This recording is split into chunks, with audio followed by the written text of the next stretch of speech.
Welcome to Innovation Alchemy with the Adams. We're your hosts, Adam Fry. And Adam Castle. And we're here to bring you the transformational tools that you need to bring your ideas into impact. Here's the thing, folks. We could not be more excited to bring you everything we've learned from our own entrepreneurial journeys to working with over 400 companies of all sizes, from side hustles to unicorns.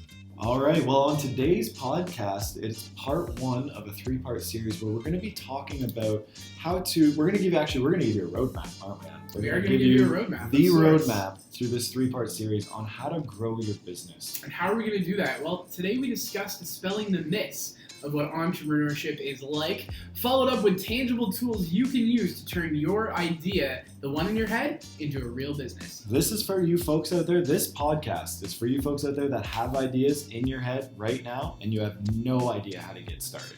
Absolutely. If you're thinking, what the heck do I do first? This podcast is for you. We've got you. We know exactly what you should do first. And it's telling someone else about your idea. Enjoy.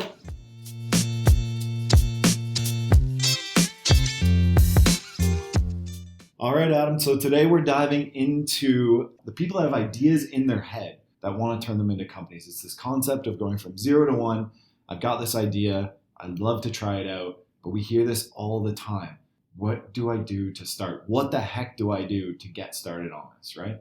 Absolutely. I love this topic because really everyone starts at this point. How do I turn it into something? How do I take my idea and make it a reality? And that's something I think we've done a really good job at creating these systems for people to be able to do that here at WeTech, and really excited to sort of share those out. So let's dive into sort of the myths. And the first one that I hear the most of from our Spark clients is that entrepreneurs, I was born to be this entrepreneur. I have this in my blood.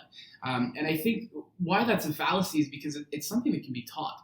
And it's something that has to be taught over time. It's not something that people are good at right away. And I think that's why you see a lot of people, that come through with these massive successes, having done this process a few times. It takes iteration, not just on one idea, but on many. Yeah, it's easy to look at it, right? It's easy to see all the successes across. Whenever you go on Google, you can see anything when you're Googling how to be an entrepreneur. You see all these successes everywhere. But I think what we've really been able to drill down into is if you're trying to become an entrepreneur for the first time, here are the first baby steps to figure out if this is actually for you, like psychologically, emotionally, financially. Like, is this something you can actually handle? And it's not about a certain personality type. We have introverts come through our door every day that are incredible entrepreneurs, right? It's just a matter of figuring out what your gaps are, filling them with the right people, getting the team around you, getting the support structure, and then being okay with understanding that it might not work. Oh, for sure. I think what I found, and as you research this, is that this idea of like the sexy entrepreneur is something that's only come about in the last little bit, right? It really came around with that .com era where these people that, maybe didn't have good business sense had amazing ability to create products, and all of a sudden they're rock stars. Well, if you look back at, generations past, my grandfather was a serial entrepreneur. He was a fisherman. He was a purser on a boat. He owned his own company, owned a pool hall. He never considered himself an entrepreneur. He just thought he was providing for his family. And I think that where we've gone maybe a little astray is that we've led these people to believe that entrepreneurship is super sexy and super amazing and cutting edge, when really it's a lot of long nights. It's a lot of long hours. It takes a lot of work. And that's not to say it's not for people. I think that as an entrepreneur myself, I've had such a great experience owning my own business and having that experience. But I think there's some things to take a look at that we can dive in here that sort of dispel some of the commonalities that people think are tied in here. So myth number one, entrepreneurs are born, not made, dispelled. If you have an idea, if you think that you have something that can be transformational, or even something that's simple that you really want to try and explore, and you don't think you've quote unquote got what it takes to be an entrepreneur, that's just not true. There's support structures out there. It's a system. There are things that you can do. Step 1, 2, 3, 4, and 5. We can test out your ideas. We can get things started. You don't have to be born an entrepreneur to have a successful business. 100%.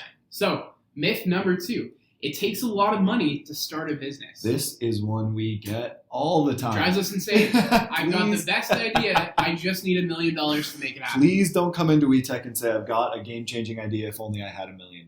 That is not something we can help you with. Funding is not your problem if you have an idea and you're looking to test it. That's right. So from the very beginning, what a lot of people say around this myth is, I need $5,000 because I need to build my website, I need to build my product, I need to do all these different things in order to get started. And what we want to make sure people understand is there are a lot of steps before that. There's a lot of elements of discovery. There's a lot of elements of planning. There's a lot of elements where you actually have to go out and talk to people to understand if what you've got and the idea you have in your head can actually work in reality. And like, this is something that people miss a lot. You don't need $10,000 or $1 million to start your business. You might need 10 to go and build a landing page and figure out whether you can get people there, right? 100%. I think, a lot of people see these giant companies. Google didn't start as Google.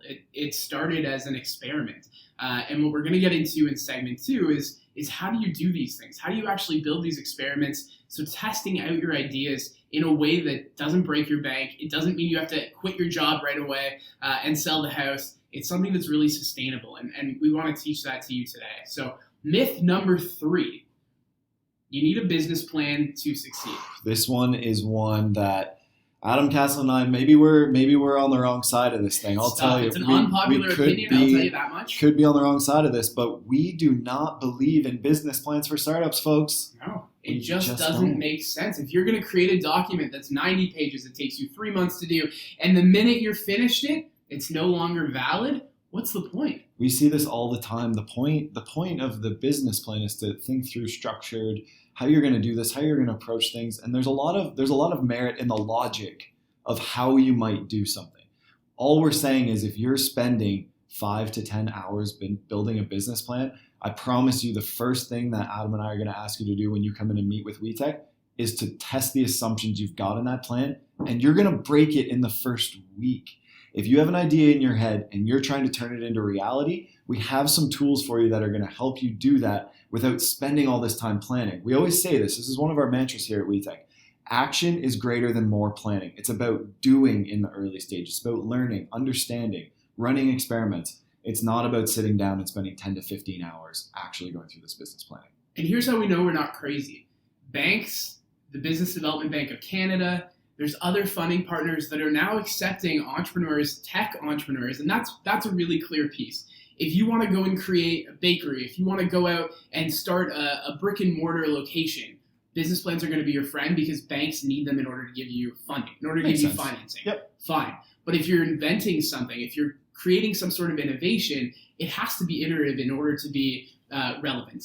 Even in the second time you iterate it, your MVP has to be fluid because things change, right? In technology, what's so great about it is that it meets people's needs almost in real time. Mm-hmm. And so as you're creating these things, what we're seeing now is that funding partners are actually looking at entrepreneurs based on their idea. They'll look at IP as a marker of financial stability. So even the powers that be that are going to lend you this money, they're starting to look at these alternate ways to fund as well. And I think that's a big sort of marker for why we can get away from this as tech companies building with this giant business plan in mind. That has to come. All of the planning has to come. We're not saying that that's, eliminate that from the process. We're saying that's not step one. Well, and that's I think the really clear point. Right now we're talking about folks that have ideas, trying to turn them into the starter business, right? So you're sitting at work, you've got this thing in your head for a while and you're like, man, if I could only just get this thing started. You don't need to sit down and build this really long business plan. There are a lot of tools. And again, in our next Alchemy segment, we're going to get through what are those tools and how does it work. But myth number 3 is you don't need you need a business plan to succeed. And we're telling you, you don't actually. It's not. I know. Don't do it. Contrarian don't points. Do it. Contrarian points. All right, on to myth number 4, which I touched on just a little bit, but it's a sexy journey. Entrepreneurship is sexy. That's not true. I beg to differ. It's absolutely not. I'm not a sexy man. I was an entrepreneur. Again, I beg to differ. I absolutely beg to differ there. Well, go on. Yeah, go on. Do tell. But no, I would say the thing that people don't realize the most is there are a lot of incredibly long hours. There's a lot of psychological barriers that come with this. It's all well and good, and I give startups all the credit in the world. You have to put your best foot out there. You have to put your best brand image out there. But what's going on behind the scenes is a lot of I worked 9 to 5, I came home and I worked 5 to 9, right? Or I worked 5 to midnight just to get this thing off the ground, to Yep. figure out how it's going to work. And then when you finally do, and you do take that leap, and honestly, it's the best thing for Adam and I when people do take that leap. We absolutely love it. You leave the job, you start the startup. It's not all roses. It's just not. No, it's hard. It's a long road. And so here's another unpopular opinion. Someone very famous who his name kind of rhymes with Mary P. And he has this opinion that you have to constantly be crushing it. Always be crushing it. Always be grinding.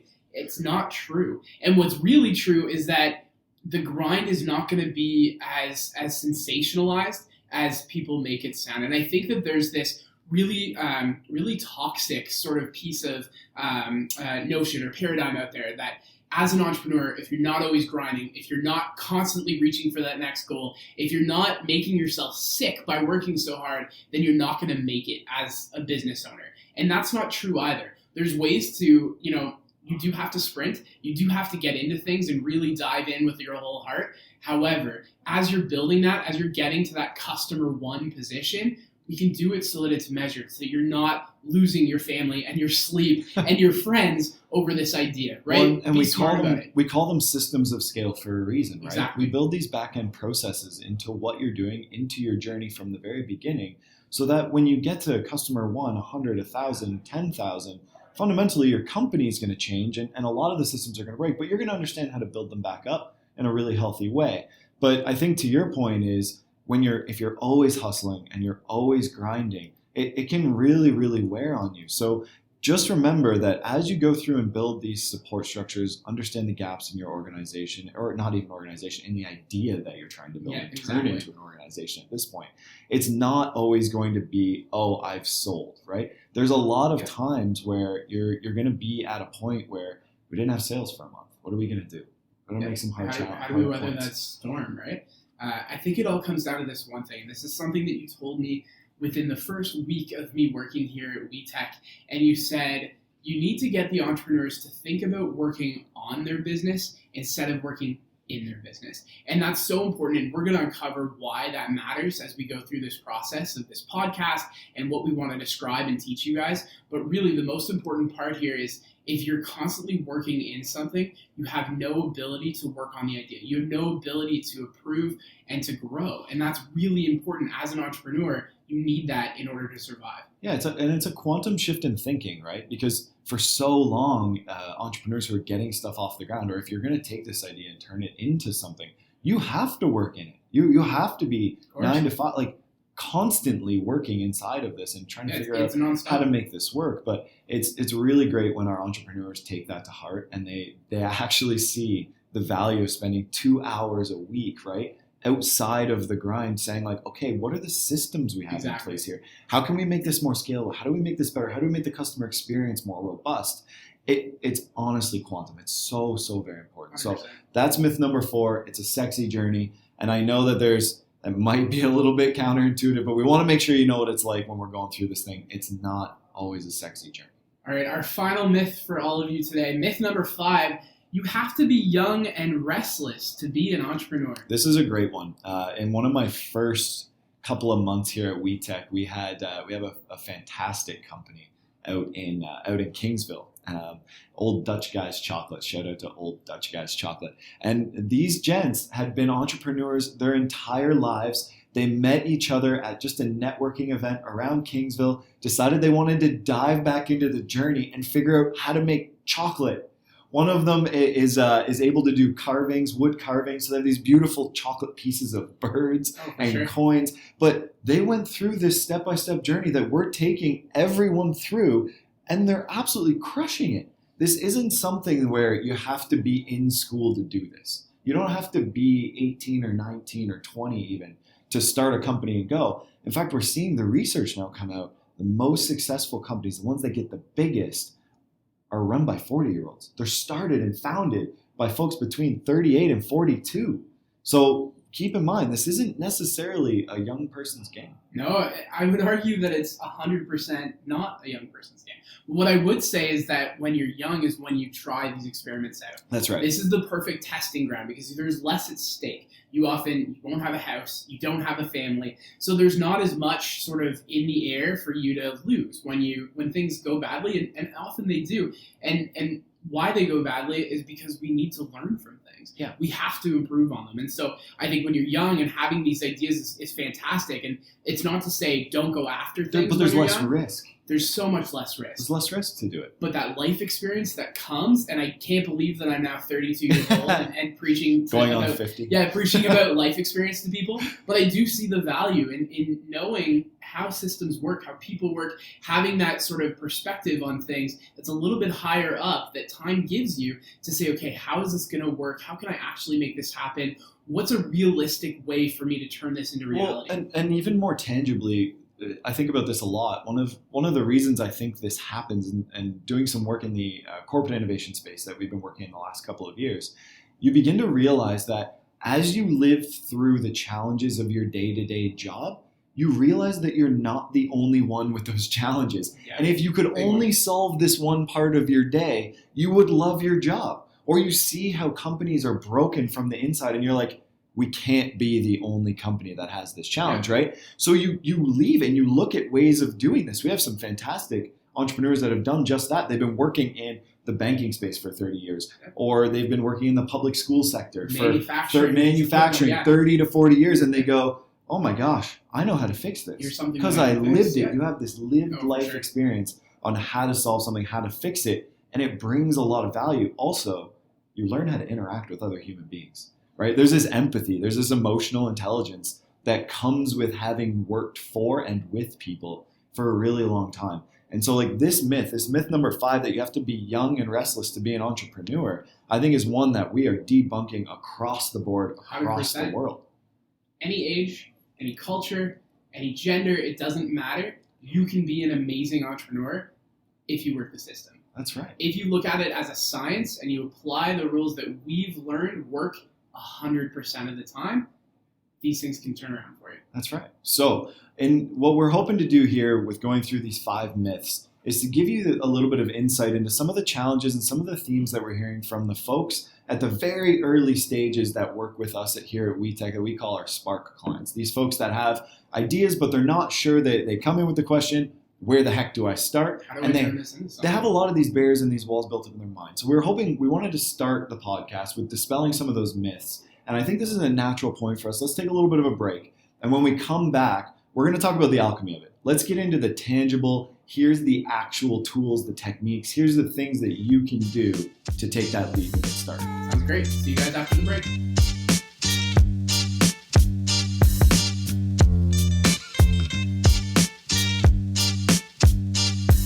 Dun, dun, dun, dun. This segment brought to you by WeTech Alliance. Believe it or not. Are you ready to take your idea into reality? Do you want to grow your business like never before? Find out how to become a client at WeTech-Alliance.com today.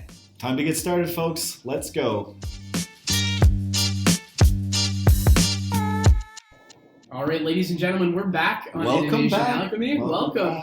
We're about to get into the alchemy part of Innovation Alchemy, where we actually give you the nuts and bolts of how to do the things we're talking about. We think it's going to be really, really important to have these tools for you. We know as we work with businesses and larger companies that having these tools makes the difference between persevering and pivoting. And I think too, like this is the part that at WeTech we take really seriously.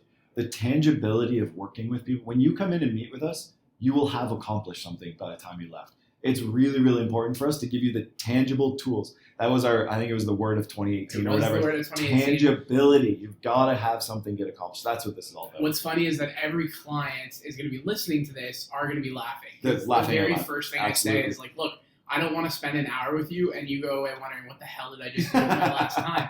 We want to make sure that when you leave here, you've created something that's going to make your business better or it's adding value for your customer. So with that, how do we take this first step? How do we go from idea to impact?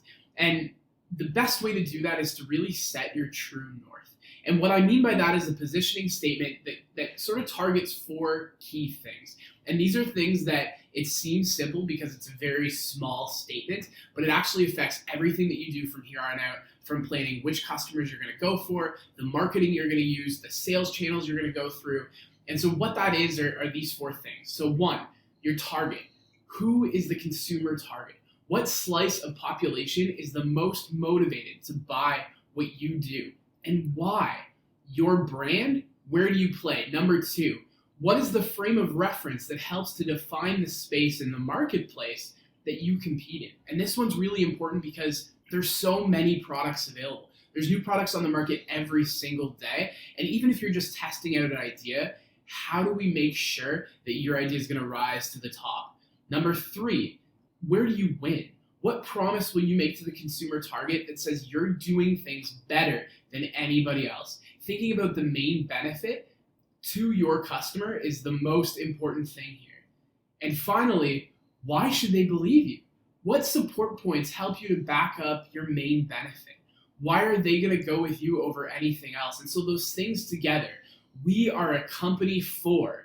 We do this for these types of people. This is what we've created as a product. Here's why it's better than everyone else. And finally, here's why you need to believe us. And so this is something that's really important. If you're daydreaming right now at your office, you're listening to us as you're typing furiously and trying to get through your day, and you're saying, I've got this great idea, I'm just not sure where to start. This is a great positioning. The positioning statement's a great place to start because it actually forces you to sit down and say, who am I selling to? What's my brand going to be like? What is the benefit of actually doing this to the person I'm selling it to or doing this for? And then why are they going to buy this for? Like, what is the actual argument for So here it is. Notebooks out. Write this down. 1, target. 2, category. 3, benefit. And 4, support points. With those 4 pillars, when you really think those out, you've got yourself the makings of something really special. Yeah, and so that's where we always ask people to start. That's where you really want to outline what your organization is or what you think your future organization is going to be. So let's dive into some of these tangible tools. How do we actually do this? So let's say I am client X. Okay, I'm coming in. I'm meeting with the great Adam Castle. I mean, I booked some time in your calendar, right? I've become a WeTech client. about an hour. I sit down with you, and we're going through what? Tell me what happens. Yeah, so the first thing we're going to do is take a look at how mature your idea is, how far you've sort of gone through the process. And what I'm going to do is assess whether or not you're a great fit for what we call E101. And so as a regional innovation center, we share our resources with a whole bunch of other great regional innovation centers. And there's one in Toronto called Mars. They're a small amount bigger than we are, just a smidge. Just a smidge They bigger. put together a program called E101 that's now the WeTech E101 program as well. And what it does is it really gives you that, so we're talking about developing your true north systems. And so you have your positioning statement.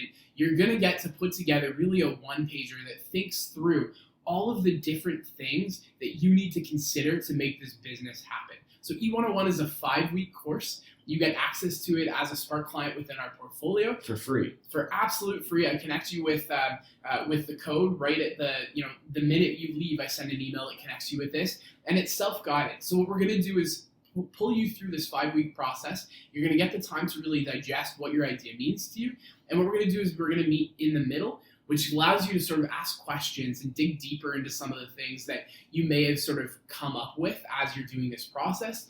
And then we're going to meet at the end again to see sort of where we're at and what those next steps are. So some of the really important points here, I think, to cover are if you've got an idea and you want some time and space to think through whether this is something you want to do as a full-time entrepreneur, this E101 course is going to take you through things like customer discovery. Who are my customers and how do I go and talk to them? It's going to take you through things like developing this positioning statement so you understand where you want to go and how it's going to work. And it actually gives you access to some market intelligence as well that we have here at WeTech, which gives you free market intelligence around what other products are out there, what are your customers like, where do they live, how do you access them. And the beauty of the 5-week process that we find for folks that are really, really early stage, like you're literally just thinking through an idea, is you get to do this at your own pace. We're not pushing you to go forward. We're not sort of dragging you through the process and making sure you're accountable and da-da-da-da-da. This allows you to think things through, talk about it with other folks because E101's a provincial program. So you actually get to go through this as a cohort. So it's a great point.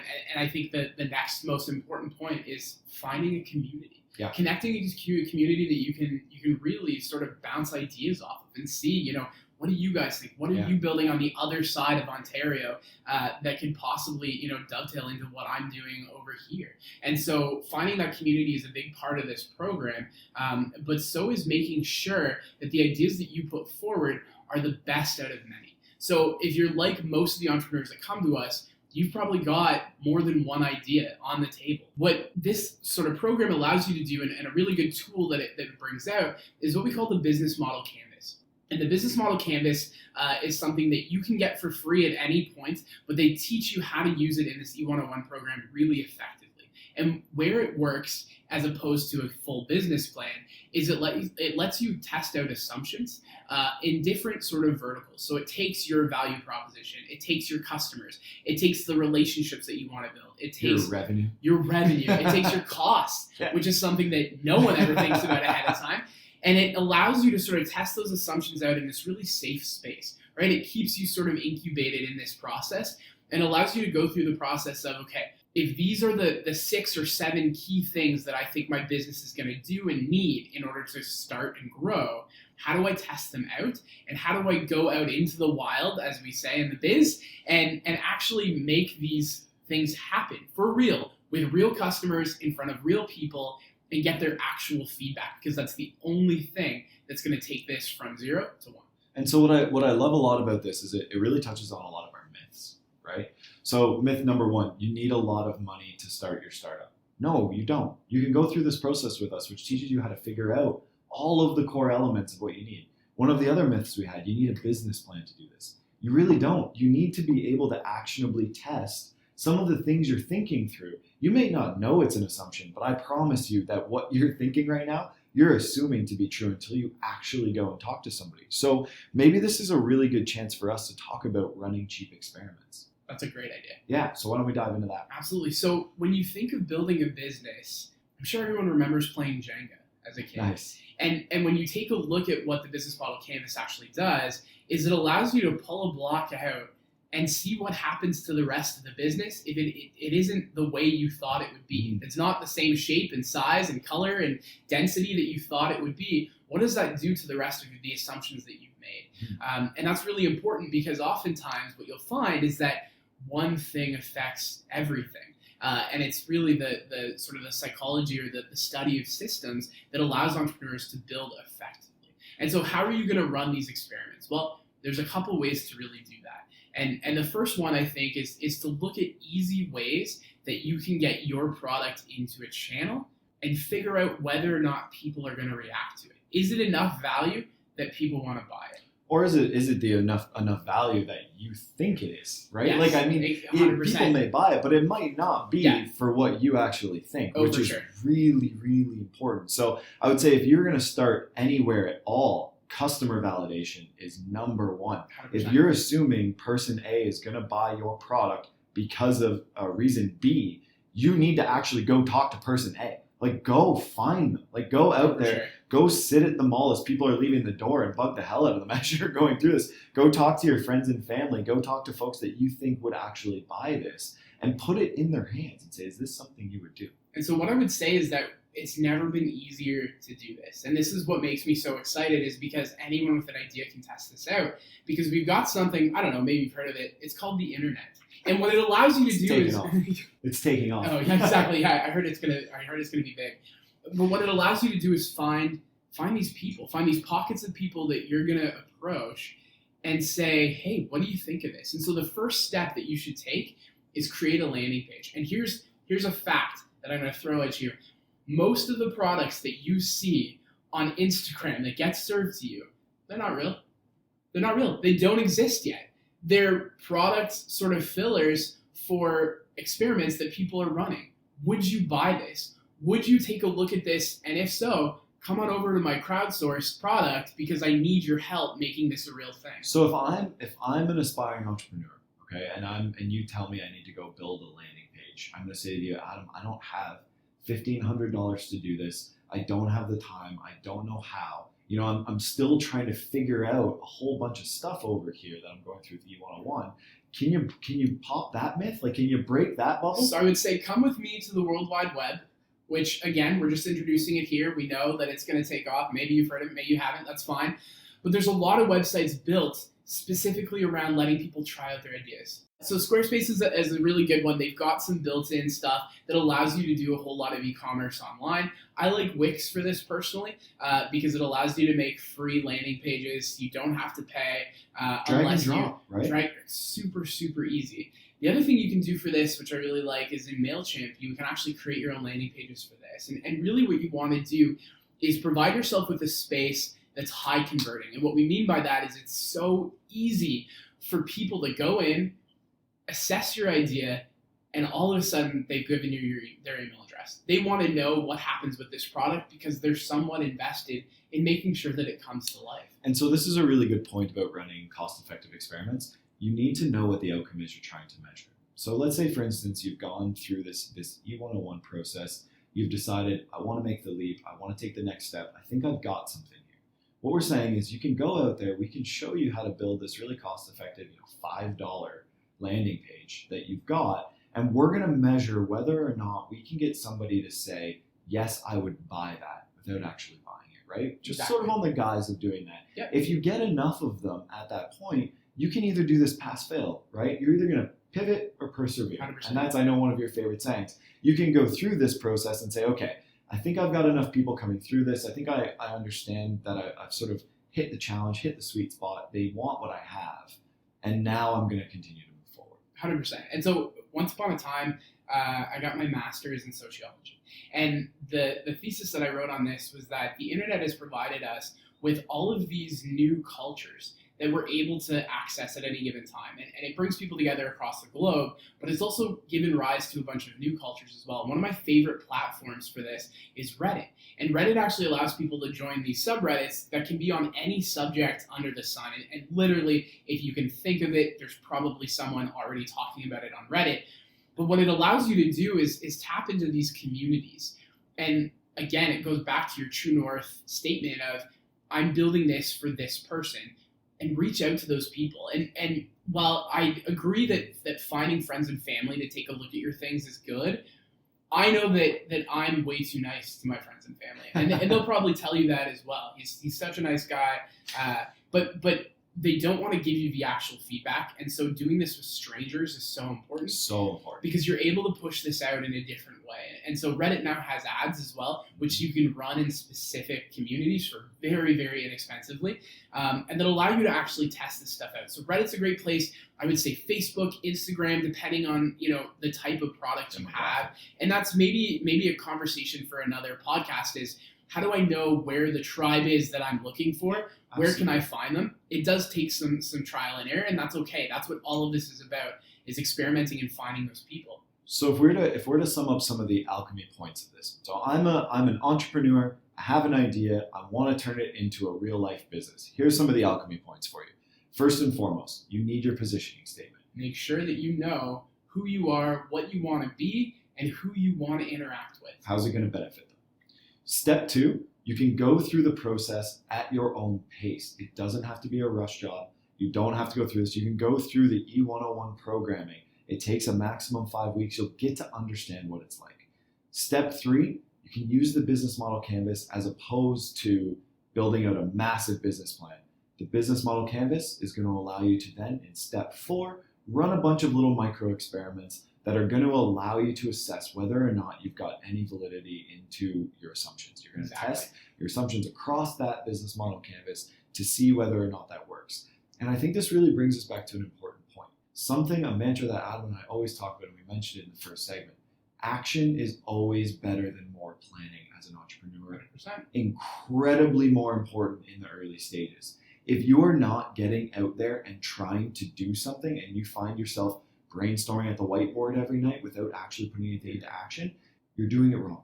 Get out there, be vulnerable, try something different. It doesn't mean you have to go out there and be in front of 100,000 people. You can do it online if you're an introvert. There are ways that you can do this to get out, but take action. That's the most important thing in the early stages. Take it out of your head, do something with it.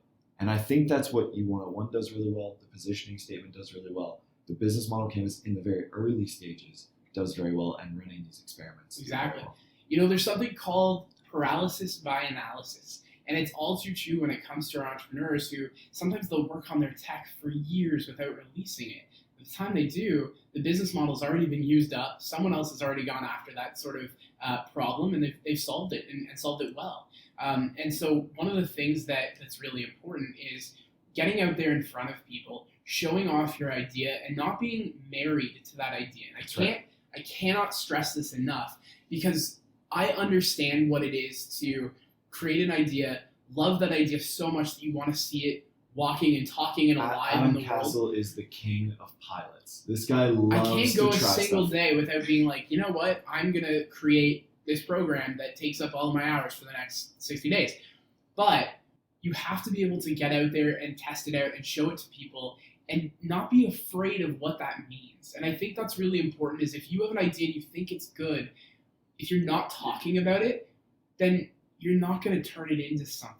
And when you talk about it, it allows you to get feedback, it allows you to refine that idea. And so that kind of comes to, I think, a really good point of this idea that if I talk about my idea, everyone's going to steal it. Everyone's going to steal it because I don't. People are not going to steal your idea. You don't have to make anyone sign an NDA to talk to you. That shouldn't be the case. Right. What happens is if you've got an idea and it's innovative, one, they're not going to believe that you can do it, right? It's going to be something that's different, and they're going to say, oh, that'll never work. Because if you look at all of the really innovative things that have been created over the last 10 years, it all started with someone saying, here's what I think, and someone else going, nah, maybe not. Maybe that's not going to work. Either that, or they're going to dive all in and support you any way they possibly 100%. can. You may find a champion that says, what can I do to get this going? And then you know you've hit the sweet spot, right? When people are telling you, you have to create that because I need that. 100%. The best way to protect something new from being stolen is to get it into market first. Do it. Get it into market first. There's lots of things that we can talk about with IP. We're actually going to do a podcast that brings in an expert and talks more about this. But at the early stages, try it out. Get it out in front of people. And don't worry about whether or not they're going to steal your idea. That happens far less than people think. We should have added this to the myths. It's definitely a myth. And one of the things too is the more you get out and do things, the better you're going to be at getting out and doing things. It's going to be crazy scary and feel super weird and be uncomfortable. But after about the fourth or fifth experiment you run, after you test your cost structures and your channels and your customer acquisition, like all of that, you're going to be really comfortable with this. And then if this isn't the idea, but maybe your fifth idea from now is the one that breaks the world, you're going to be so good. You're going to be ready for it. So a couple things. Let's sum this up for the people, because I feel like we could talk about this for the next 17 hours. Probably. So let's summarize this for you. Number one, action is always better than more planning. Number two, accountability is critical. Plan your work your plan, right? Make sure you have some accountability. Number three, honest feedback. Make sure you're getting honest feedback through running experiments or through somebody that's not your mom. Because your mom's going to tell you you're great either way. Well, I mean, that's different. It depends. That's good, honest feedback, though. It's good, honest feedback. So a couple of the tangible tools that you can take away from us. We've got the positioning statement, E101, and running cheap, cost-effective experiments. Okay? So we want to thank you for joining us on the first edition of Innovation Alchemy. We're pretty excited about this. We hope you had as much fun listening as we did chatting about it. So coming up next, what we want to tell you here is this was what we wanted to talk about, from taking your idea and turning it into a reality. In the next episode, what we're going to be talking about is if you have your company already started, how do you create the growth engine to make that thing scale right up? Absolutely. This is the sweet spot for WeTech. This is the one we're really excited about. This is what we do really, really well. I would say this is what we do best. Yeah, absolutely. So thanks for coming on the journey with us. Thank you. We'll see you next time. Talk soon.